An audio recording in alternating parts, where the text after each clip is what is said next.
बेचारे मुख्य चुनाव आयुक्त ज्ञानेश कुमार कुर्सी संभाली नहीं कि विपक्ष के निशाने पर आ गए हैं, जिसे लेकर बवाल थमने का नाम नहीं ले रहा है। जी हां, सड़क से लेकर अब सदन तक ज्ञानेश कुमार चौतरफा घिरते नजर आ रहे हैं और इतना ही नहीं, अब तो कुर्सी पर भी खतरा मंडराने लगा है। बिल्कुल सही सुना आपने, ज्ञानेश कुमार के खिलाफ अब संसद में नोटिस तक लाने की बात कह दी गई है, जिसके बाद से बवाल थमने का नाम नहीं ले रहा है। नमस्कार, आप देखना शुरू कर चुके हैं 4PM न्यूज नेटवर्क और मैं हूं आपके साथ प्रगति ठाकुर। चुनाव आयोग की भूमिका को लेकर जो सवाल बीते हरियाणा चुनाव से उठ रहे थे, अब उन सवालों ने आगामी चुनाव के आने से पहले ही बवाल मचा दिया है। लेकिन तब तो चुनाव आयोग ने जवाब दिया नहीं था, पर अब आपको बता दें कि चुनाव आयोग जवाब देकर भी बुरा फंस गया है और ऐसा फंस गया है कि अब कुर्सी पर बात बनाई है। तो फिलहाल कैसे सदन से लेकर सड़क तक बेचारे मुख्य चुनाव आयुक्त ज्ञानेश कुमार चौतरफा घिर गए हैं और अब तो कुर्सी जाने की नौबत आ गई है, आपको बताएंगे। और तो और कैसे सदन में आज मोदी सरकार की लुटिया डूबी है, उस पर भी आएंगे। लेकिन उससे पहले आप ये खबर देखिए। लोकसभा में बोले राहुल गांधी, वोटर लिस्ट पर उठ रहे सवाल, सदन में हो चर्चा। तो देखा आपने, राहुल गांधी ने सदन में आज वो मांग कर दी जिसे लेकर चुनाव आयोग के साथ ही साथ सत्ता पक्ष की भी हालत खराब है। क्योंकि आपको बता दें कि हरियाणा चुनाव से ही वोटर लिस्ट को लेकर काफी बवाल देखने को मिला। लगातार जनता के मतों के साथ खिलवाड़ की खबरों ने बवाल मचा कर रखा, लेकिन चुनाव आयोग ने कोई जवाब देना जरूरी नहीं समझा और पूर्व मुख्य चुनाव आयुक्त राजीव कुमार बस विपक्ष के सवालों पर शायरियों पर शायरियां करते रहे। और केवल हरियाणा ही नहीं, आपको बता दें कि यही हाल हमें महाराष्ट्र और दिल्ली में भी देखने को मिला।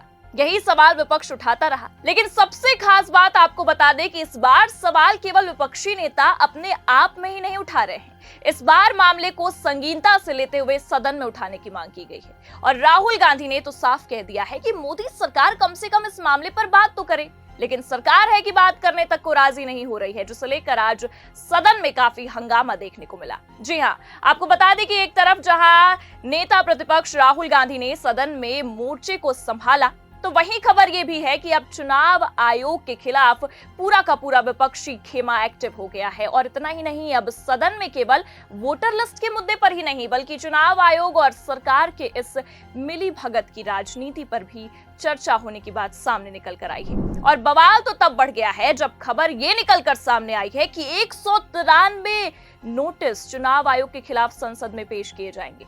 अब आप ही सोचिए, 193 नोटिस अपने आप में कोई कम आंकड़ा तो नहीं है। अगर ये नोटिस दिए जाते हैं तो मोदी सरकार बात करने क्या, विपक्ष के सामने घुटने टेकने को भी मंजूर हो जाएगी। और ये हम कोई हवाई बातें नहीं कह रहे हैं, बकायदा खबर हमारे पास मौजूद है। देखिए, अमर उजाला ने बिग हेडलाइन में खबर को छापा भी है। लिखा है, EPIC चुनाव आयोग की भूमिका पर संसद में 193 नोटिस देगी TMC, मतदाता पहचान पत्र में गड़बड़ी को लेकर सांसद बिफरे। तो अब मतदाता पहचान पत्र को लेकर बवाल जो केवल पश्चिम बंगाल में उठा था, अब वो सड़क से उठकर सदन पहुंच गया है। और जैसे ही राहुल गांधी ने मोर्चा संभाला है, बात इतनी ज्यादा बढ़ गई है कि अब 193 नोटिस देने तक पहुंच गई है, जिससे कहीं ना कहीं इतना तो साफ है कि जो चक्रव्यूह राजीव कुमार ने बनाया था, अब उसमें बेचारे नए नवेले मुख्य चुनाव आयुक्त ज्ञानेश कुमार फंस गए हैं और अब कुर्सी पाते ही कुर्सी खिसकने तक पर बात बनाई है। देखिए आगे खबर में लिखा है, टीएमसी के सांसद कल्याण बनर्जी ने सोमवार को कहा है कि उनकी पार्टी संसद में चुनाव आयोग की भूमिका और कार्यप्रणाली को लेकर नोटिस देगी। उन्होंने कहा, हम संसद में 193 नोटिस देने जा रहे हैं, जिसमें चुनाव आयोग की भूमिका और कार्यप्रणाली पर सवाल उठाए जाएंगे। कल्याण बनर्जी ने दावा किया है कि 3 मतदाताओं के एक ही EPIC नंबर हैं, जो कि कानूनन अवैध है। उन्होंने कहा है कि यह गंभीर मुद्दा है और उनकी पार्टी इसे संसद में मजबूती से उठाएगी। तो देखा आपने, जो EPIC नंबर को लेकर मामला पश्चिम बंगाल में इतना गरमाया हुआ नजर आ रहा था, अब उसी EPIC नंबर पर सफाई देकर ज्ञानेश कुमार फंस गए हैं। जी हां, आपको बता दें कि खबर निकलकर सामने आई थी कि जैसे ही EPIC नंबर को लेकर बवाल शुरू हुआ, ममता बनर्जी और उनकी पार्टी ने डुप्लीकेट EPIC नंबर को लेकर सवाल खड़े किए, वैसे ही चुनाव आयोग सफाई देने लग गया। देखिए, जागरण की खबर में लिखा भी हुआ है, पश्चिम बंगाल में अगले साल होने वाले चुनावों से पहले वोटर लिस्ट में गड़बड़ी के मुद्दे को गरमाने में जुटी पश्चिम बंगाल बंगाल की मुख्यमंत्री ममता बनर्जी के आरोपों पर चुनाव आयोग ने सारी स्थिति को स्पष्ट किया है और कहा है कि ईपीआईसी संख्या में दोहराव का मतलब फर्जी या डुप्लीकेट मतदाता नहीं है। इनके ईपीआईसी नंबर भले ही समान है, लेकिन विधानसभा निर्वाचन क्षेत्र, मतदान केंद्र जैसे दूसरे विवरण अलग अलग हैं। ऐसे में मामले को गलत तरीके से पेश करना ठीक नहीं है। जल्द ही सभी को यूनिट ईपीआईसी नंबर आवंटित किया जाएगा। और इतना ही नहीं, आपको बता दें कि आयोग ने ईपीआईसी नंबर को लेकर फैलाए जा रहे दुष्प्रचार को लेकर स्थिति स्पष्ट की और कहा कि कुछ राज्यों में एक जैसे ईपीआईसी नंबर के अंकों को अपनाने से यह स्थिति पैदा हुई है। आयोग इसमें सुधार को लेकर तेजी से काम करेगा। जल्द ही सभी को यूनिट ईपीआईसी संख्या आवंटित की जाएगी। तो मतलब एक तरफ आप देखिए, आयोग ने यह भी कहा है कि ये आरोप जो लग रहे हैं, ये जो सवाल उठ रहे हैं, ये बेबुनियादी हैं, और दूसरी तरफ आयोग अपनी गलती भी मान रहा है। और बस यहीं पर बेचारे मुख्य चुनाव आयुक्त ज्ञानेश कुमार फंस गए हैं। अब जाहिर सी बात है कि राजीव कुमार जैसी चालबाजियां उनके अंदर कहां हैं। बस इसलिए विपक्ष के एक दाव ने ज्ञानेश कुमार को घुटनों पर ला दिया है और चुनाव आयोग के साथ ही साथ मोदी सरकार का भी खेल बिगड़ गया है। लेकिन फिलहाल आपको बता दें कि चुनाव आयोग के इस ढीले रवैये और मोदी सरकार के इस तानाशाही रवैये को देखकर अब पूरा इंडिया गठबंधन काफी भड़कता नजर आ रहा है। और इतना ही नहीं, विपक्ष ने मोर्चा भी संभाल लिया है। सांसद कपिल सिब्बल ने भी इस मामले पर मीडिया से बातचीत की है। क्या कुछ कहा है, बयान सुनिए। हम तो कितने अरसों से कह रहे हैं, हमें तो संदेह कई वर्षों से है।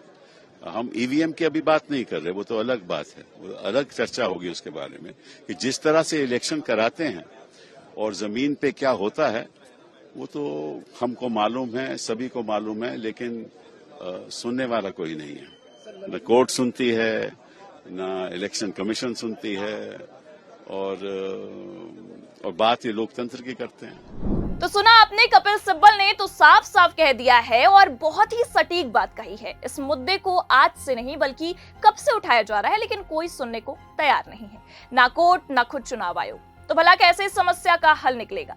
आखिरकार बात तो सही ही है, लोकतंत्र में चुनाव कैसे हो रहे हैं किसी से छिपा तो नहीं है, और सरकार कैसे अपनी पावर का गलत इस्तेमाल कर रही है उसमें भी कोई दो राय नहीं है। सरकार ने तो साफ साफ पूरा सिस्टम ही अपने कब्जे में कर रखा है, तो चुनावी प्रक्रिया भी किस खेत की मूली है।